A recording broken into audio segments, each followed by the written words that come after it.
only chose some. Another one that I really like is sirens. And the sirens that when I was growing up, the sirens were always those ones in mythology that would bring these sailors to their death.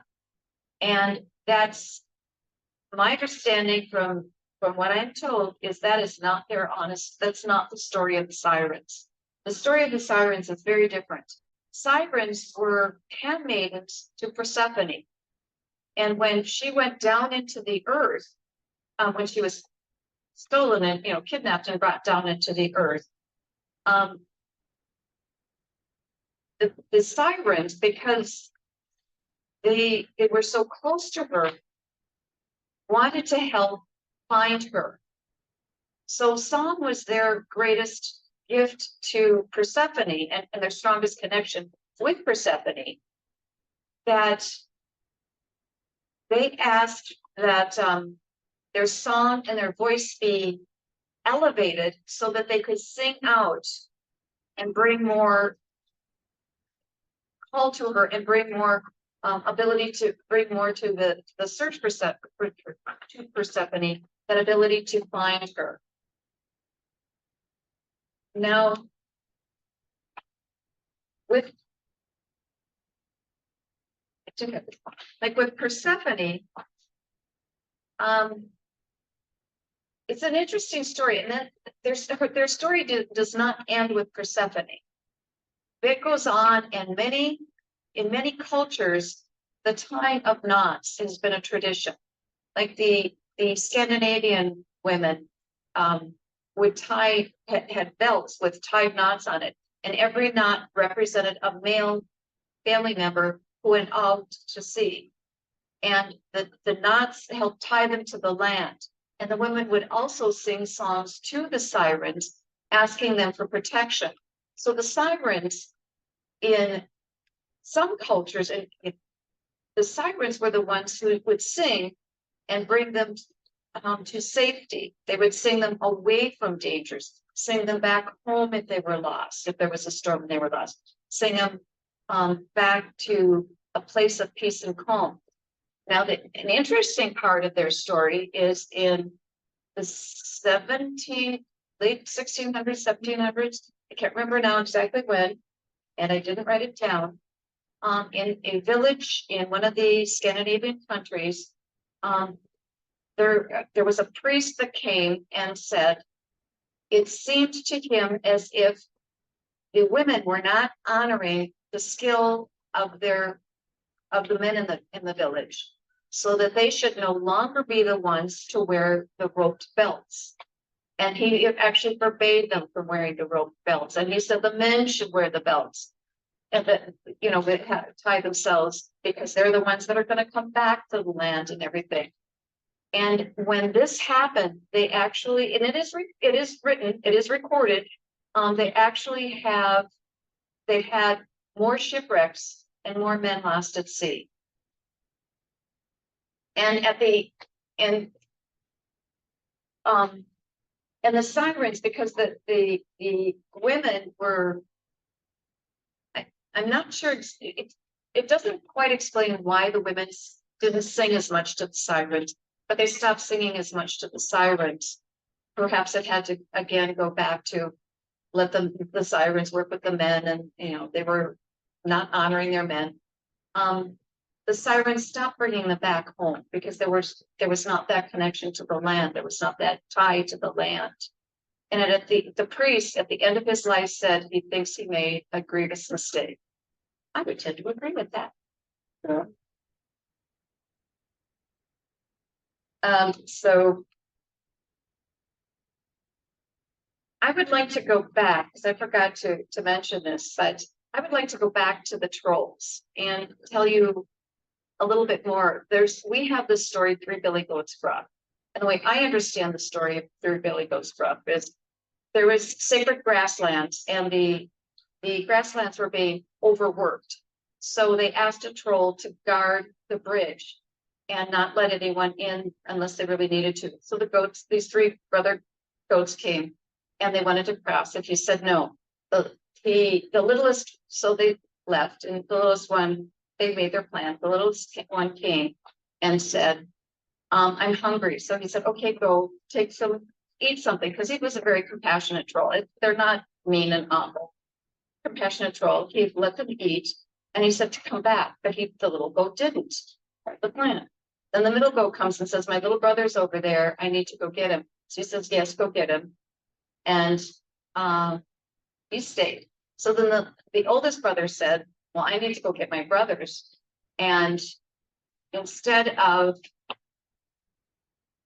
saying, yeah, just go get them, the troll really started to think that there was a plot going on that was not a righteous plot. And the oldest brother said, if you do not let me go get my brothers, or go feed with my brothers, is more what he said, we will have to have a fight. And the poor troll felt very horrible, because he felt very compassionate and said, okay, fine. Rather than get into a fight with the oldest goat brother, he just let him go. And the poor troll felt like he had so dishonored the position he was given by the Wizarding Council, that it just kind of destroyed his life in a way, because he was not able to honor. And then another one we have here, and I like that story because it shows entirely different story about trolls. Another one we have here is ogres, and they're very wonderful beings.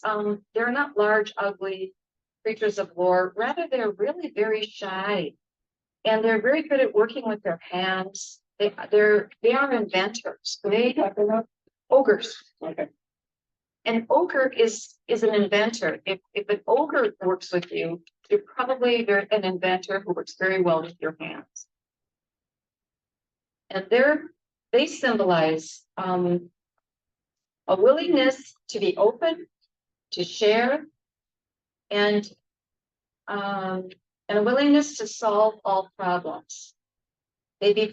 They're really grateful to befriend somebody, even though they're shy. They do like community, so they will share.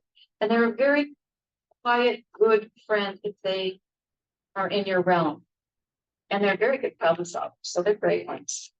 And now I'm with the most common kind of mystical and magical beasts. I'm going to end with the unicorns. Okay, we all have cute pictures of the white unicorns with the horns and all of that. And that is indeed what some unicorns look like. But they can come in a variety of colors, and their horns can be a variety of colors. And it would not surprise me at all if we don't have a lot of unicorns, even amongst us now, not right here now, but in our world, that have shadowed their horns, so that they are walking amongst us. And they are considered to be a symbol of utmost purity.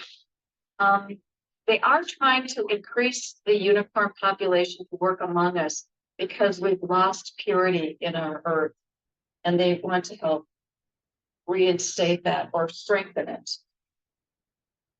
They symbolize purity, innocence, freedom, a belief in the magic, faith and rightness of the universe. If you have the privilege to have a unicorn with you, you are blessed, because they bring to you a belief in your own magic, to remind you to have faith in the powers of the universe, and to have the innocence of knowing your own power and connection with the spirit. And a unicorn does also represent that innocence of connection with spirit.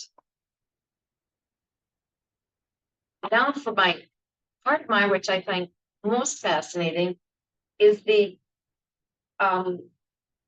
earth-born mystical animals that have been granted by the faith community to be a part of the mystical. The first one I'm starting with is the axolotl. And it is, that's AXOLOTI.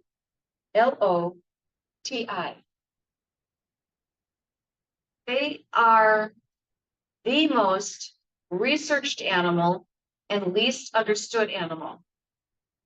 They can regenerate, including organs, every body part seamlessly. Even like the salamanders or things like that, you pull off their tail or whatever, there's a line where it has regenerated. They do it. The axolotl can regenerate aimlessly. The story is they are said to be the offspring of the Aztec fire god. And they were transformed into to the axolotl as a punishment for their extreme self-centered actions. And with the belief, because they believed they were greater than dragons, their father said, here, as a punishment, you are now going to be an axolotl. Kind of fascinating. And they just, I don't know if they never came around and made amends or what, but they've just continued with the axolotl breed. They are also considered to be one of the most magical earth-bound creatures, or earth-born creatures, I should say. They symbolize the ability to find greatness, even in tragedy, or when you offer them care, conversation, and freedom.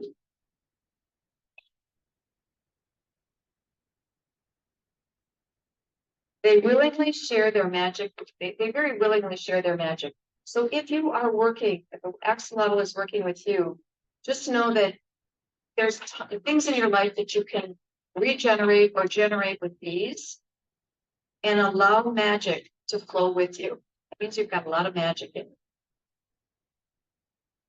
An interesting one is as well as the cicadas, and we hear a lot about the cicadas with this new influx of them. They're in many countries have cicadas in their lore.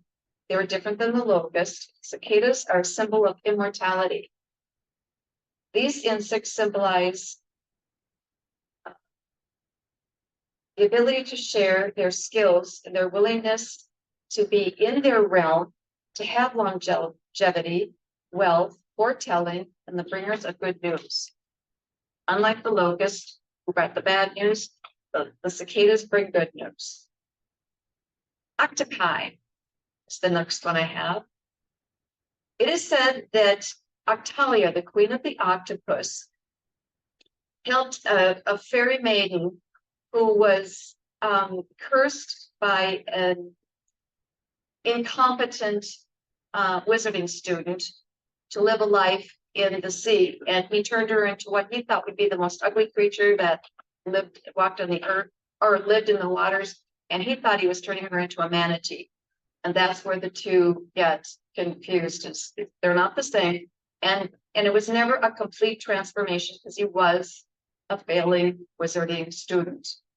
And so Octalia, so she was floundering in the waters. So Octalia comes and she helps the maiden transform more into a more fully functioning creature. And from that, we have the mermaid. So Octalia is very highly revered. In some beliefs, she is equal to, and some she might even be higher than Poseidon. So depends upon what your belief system is. These wonderful beings symbolize cleverness, health, and watchfulness. They bring to you all this and more.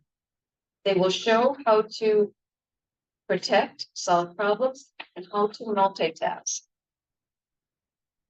Hummingbirds, and I know that I want to get on, so there's a couple that we'll just see if they come up or not. And hummingbirds are another one. Hummingbirds are known for their boundless energy and their need to keep moving to stay warm, as well as to fertilize.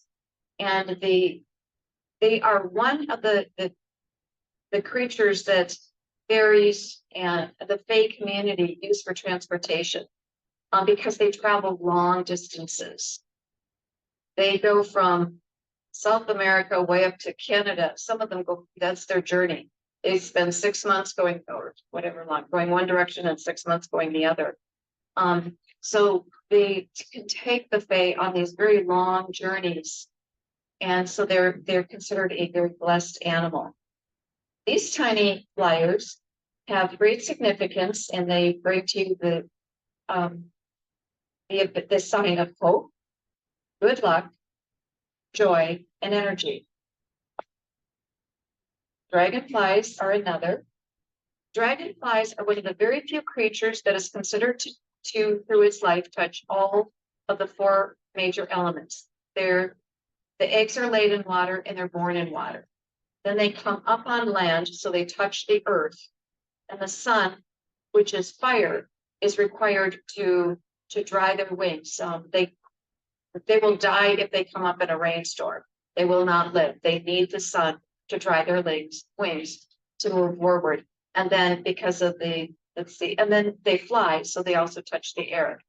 So that is one of the gifts that they have, is that ability to touch all of the elements. So what they symbolize is that maintaining a connection between the physical and the spiritual realms, and they represent wisdom and resilience, and the ability, resilience especially in the ability to adapt and change. And of course, again, butterflies. And butterflies are about transformation, rebirth, and personal growth.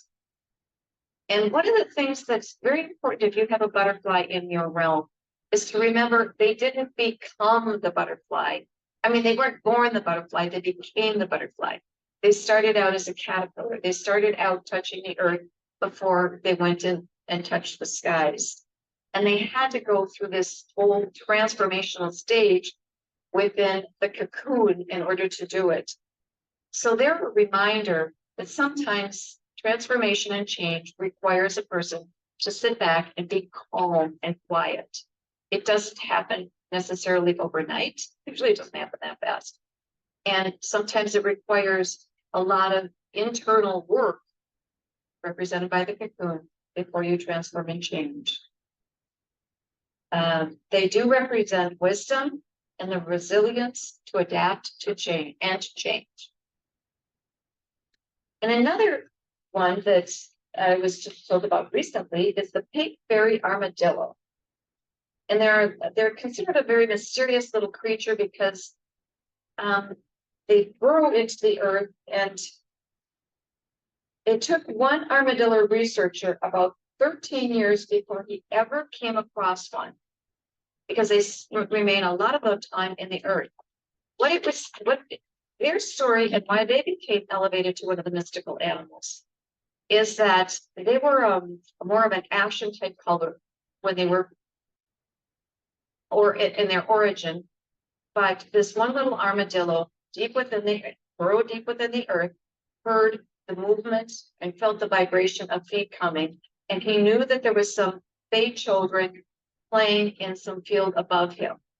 So he comes out of his burrow, wraps the children in his little arms, and brings them down into the earth so that they are not found by the researchers that are coming. So in honor of that, they turn the little armadillo from this pink color from this ashen color to the pink fairy color. And that's how they became pink fairy armadillos. And they're very little. I mean, they're the littlest form of armadillo. So what this creature brings to you is to remember that if you need it, you have your own tough shell. And that sometimes it's very important to retreat inward to avoid danger, especially when you need that extra resilience for emotional and psychic protection from the unwanted. Remember, they're a reminder to remember first to take care of yourself and to balance before taking care of others. But now, any questions or any thoughts? This is just a very, very few of the many, many out there, but just a few that I think are kind of interesting that I wanted to bring up. Okay, then what I would like to do is take you through a meditation. Any comments about the ones that you heard? Any surprises? Pardon? I want to go get an Excel. There is a place in Bloomington that I understand sells them.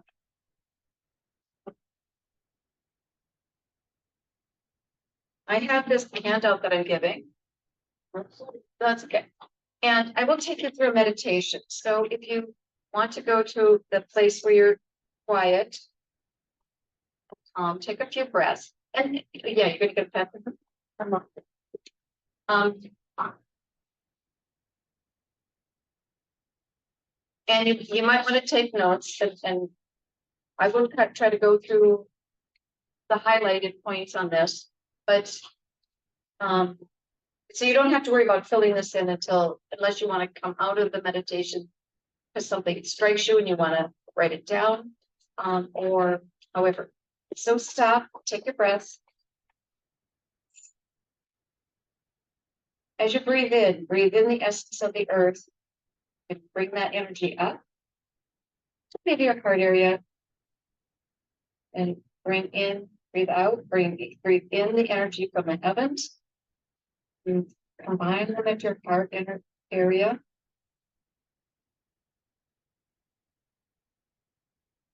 Release the cares of the day and begin walking on a path. You define the path, any way the path is.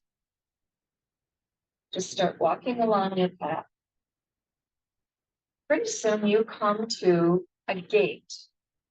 It may be a traditional gate. It may not be a traditional gate. It may be, however, it comes to you. It is a point of entry. As you walk through this gate, you will find that there is many opportunities for you to connect with something. Stop a moment and see what you connect with. Are you drawn to the earth, pond, the plants, the stones, the breezes in the air, the sun that's basking in them?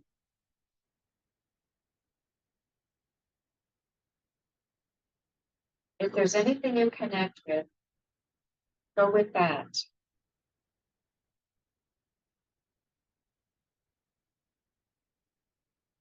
And whatever draws you in and gives you an invitation to work with it.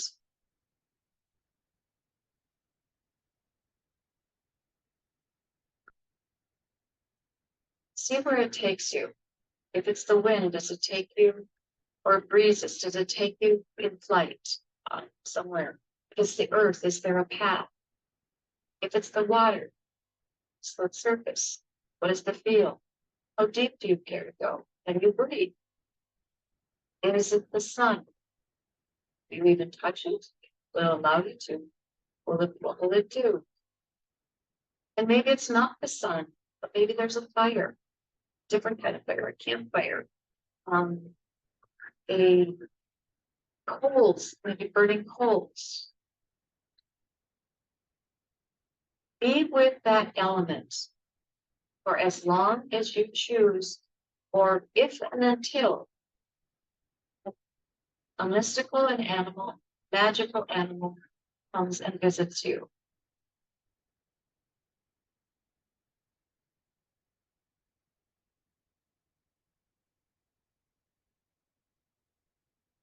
Now, it's also very important to remember that these mystical and magical animals can be very, very shy. So they may not come out and just present themselves to you. They may be slightly hiding. They might seem elusive, or they may not come at all this time. Sometimes they need to be invited.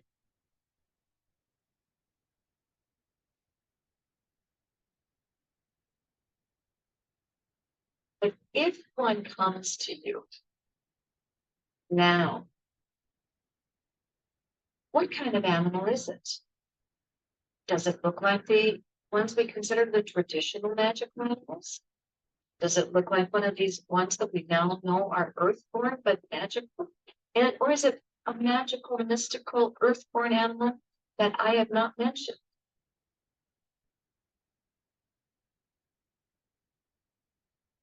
Enter into a conversation if you can. Now, when you enter into a conversation, you can use your words, and it may give you signs, it may give you symbols, it may give you thoughts, it may give you feelings. It may present the information in return back in whatever way it chooses to, or it's comfortable with. But maybe some of the questions in your conversation you want to ask. What do you like to be called? Does he have a name?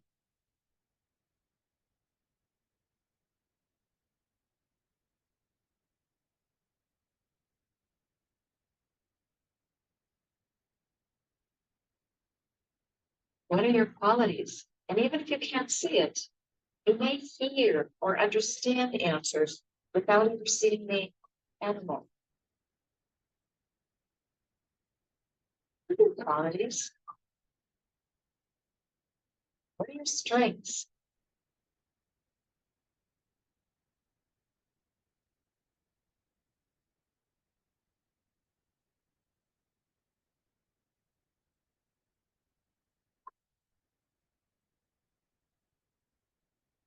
So you have a question that you'd like to ask this animal. You can ask it now. Or if you don't have a question you want to ask it, you can also invite your animal to ask you a question.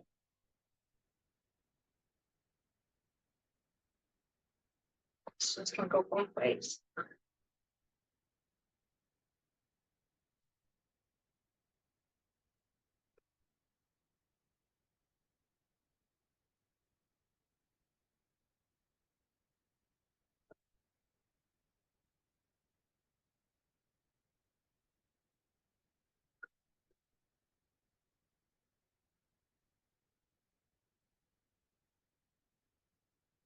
How do you feel about this connection with this animal?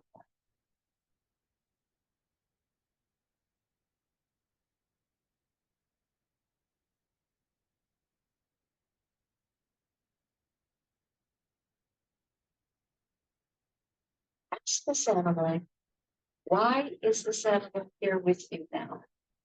Is it visiting? Is there a purpose? Is it long term, short term, momentary? Say hello.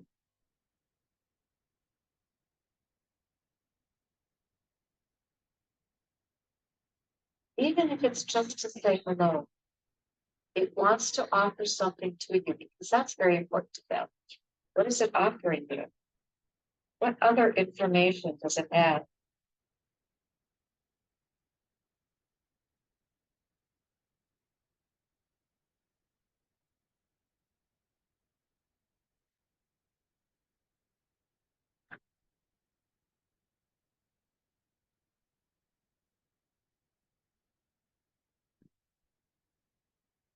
Now, not only pay attention to this animal, but look around you because there's always information in what else is around you. What other thoughts or images or impressions or feelings else is around you in this experience? Because this is a part of mystical and magic as well.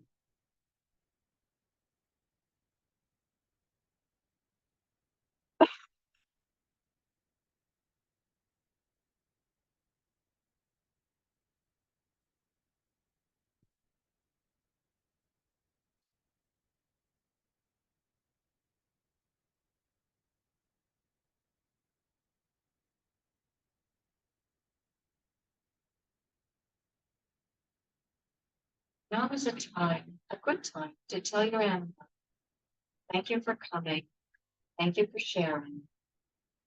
And if it didn't choose to come now, invite your animal to come at a time that's convenient for you, perhaps in your dreams, or during a meditation, or during a walking session, or any time that's convenient.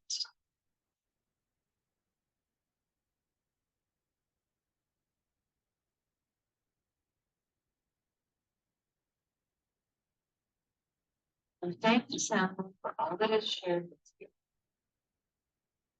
Tell the animal it's time for you to go back to go back and find your path.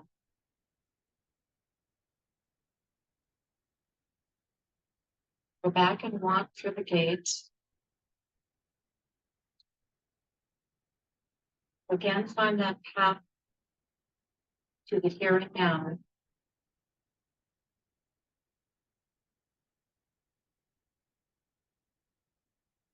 And when you are ready,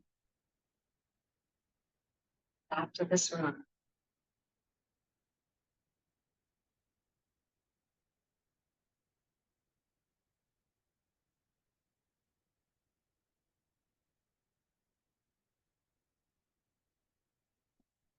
Now, a lot of times meditations are very long and drawn, I mean, and long meditations are good, but because the mystical animals are so used to people wanting to receive from them, they're really here to work with us. But because so many times people are wanting to take from them, oh, I want to see a unicorn, I'm ready, I want this, I want this, I want this. And they're very shy oftentimes too. A lot of times it's good to start a little slower with the first time. Make your acquaintance, ask a few questions, start the process. It's the first time you meet, sometimes the first time you meet someone, you're going to be fast friends forever and you could talk hours. But sometimes it takes a few gentle meetings. So rather than make it, oh, let's talk forever to our mystical and magical animal, it's this very time that during this meditation now, it's kept short to respect their feeling about sharing with you. Are they comfortable enough to keep sharing? I mean, they will share again, but sometimes that first session they want it nicer, a nice, quieter sharing experience. So, anyone care to share? It's a little eye. I don't know. It's a little eye? Yeah. I'm not sure what it was. It's fire. Fire. Let's see, what is fire? Interesting, yeah. That would be interesting to know. Did you invite it to come and Yeah, maybe I'll bring it back. that would be fun? And if you happen to let anyone else know, I know recently when I was working with someone, they saw a fox. It was just a regular fox. But when they went back further and started to work with the fox, they realized it wasn't just a fox, that it presented itself as the normal looking fox, but it wasn't just a normal fox. It was one of the magical foxes and related more to the fennec fox than it was, and I can't think of the spirit fox name, and that spirit fox than the foxes we see, but it presented itself in a gentle way to be accepted. So you take what they give you. And if you get an eye, that just fascinates me. A fire eye. Anyone want to talk about their path to the animal? I've been watching and in the kind of really big woodsy place. Oh, nice. It was very pretty. And it was set of pond, but I could have wanted running water. And I went to something running water and running water. So I went on the hill and then I think I saw a griffin. Oh, the griffin is a wonderful animal. And you feel like see what it's live for. And then a griffin, one of the things with a griffin is it's comprised of a few different animal body parts, and I can't remember what all they are, but one of the things with the griffin is some of these mystical animals are the creation of botched attempts to, a lot of times they're botched attempts to punish some creature, or like the maiden, the fairy maiden, who was going to be condemned to living in the sea as a manatee, but instead became a mermaid. The griffin is sort of like that too. It was this, it might have started, I'm trying to remember now. I think it started as a lion. And when it did not respond to the inept wizard, and a wizard's only inept if they don't go through all their classes and perform things right. But this inept wizard was not pleased with the lack of reverence that the griffin gave it. And so it kind of said, okay, I'm just going to make you this ugly creature, and kind of like a Frankenstein in a way creature. I'm going to make you like this ugly creature and you're never going to live again. So it lived for a very long time in a cave, hiding away from the world. And then a man, it would actually a man was injured and went into the cave to try to recuperate from his injuries. And the griffin story is then a dragon came into the cave to help the man, and indeed also help the griffin. So anyone with very green eyes has had the opportunity in their lineage somewhere to have been given the milk of a dragon. Green eyes, anyone with green eyes is somewhere in their history has been nursed by a dragon to help. And that is indeed what the dragon did for both the man and as well the griffin, so that all these misshaped Frankenstein kind of parts came together and became functional for the griffin. So the griffin again is this kind of this idea of a transformation and finding peace and calm and purpose out of mismatched mess in your life.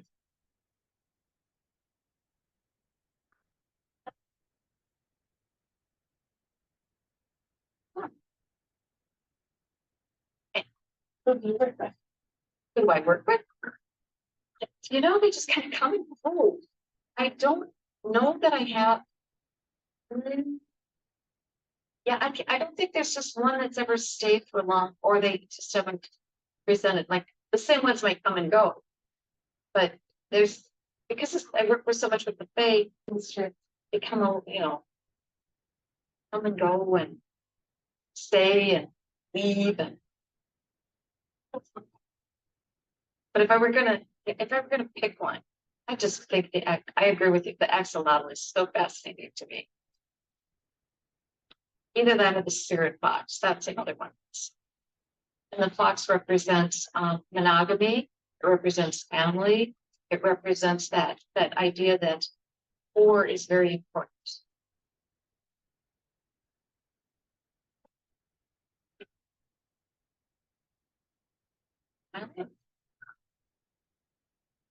Sharon, you have any questions? Oh, there she is. Hello, do you have any questions? No, I will share what came to me though. Good, please do. Can you hear me all right? Yes. Yes. So I was just in a wooded path and I came to like a white picket fence. And there was this fantastic little cottage in this yard and it was full of wildflowers. And the wildflowers were what attracted me. So I went over and there was a beautiful tiny little hummingbird that came to me. Oh. Do you know that if the hummingbird is there with you permanently or momentarily? Momentarily for them can mean months or years, but I think it was there for a period of time. for a period of time. Because knowing you, I could see the joy that the hummingbird brings as being nearly permanent or permanent. A reminder, what I got from the meditation was that to bring more joy into my life and go to the flowers and just sip what you need, and you could just be light, you know. You don't have to be so happy about everything, and start really cultivating that joy and lightness. So I'm going to do some more meditation with the hummingbird for sure. Yeah, that's great. Because Yeah. it was really cool. And the little cottage, I'm like, oh, I want to live there. So It was great. Thank you. See, now if you live in the cottage, just think how many hummingbird feeders you could have around. I know, I can't have them in my condo. Lovely. Thank you for sharing. That was fun. I like that. And that's what I have for this evening. Well, thank you so much. Yes. Thank you. That was a lot of information. I have to go kind of explore and see what shows up. I'm glad you're doing this now. It'll be very interesting to see what all your Griffin brings, because Griffins are about bringing a lot of things together, mismatch things together, and how you many times that people say, oh, that makes sense. I see how that happened in my life, where I had one career, then I had another career, and then I did. I mean, they may see it through work, or they might see it like, oh, I had this relationship, or that was with this family, or all these things. Or it'll be interesting. That'll be fun. It's interesting that you mentioned work, but you said that almost eclectic resume that she knows if anybody. Like all over the place. Oh, there you go. You've taken all of these different pieces and somehow have them be you. There's no difference.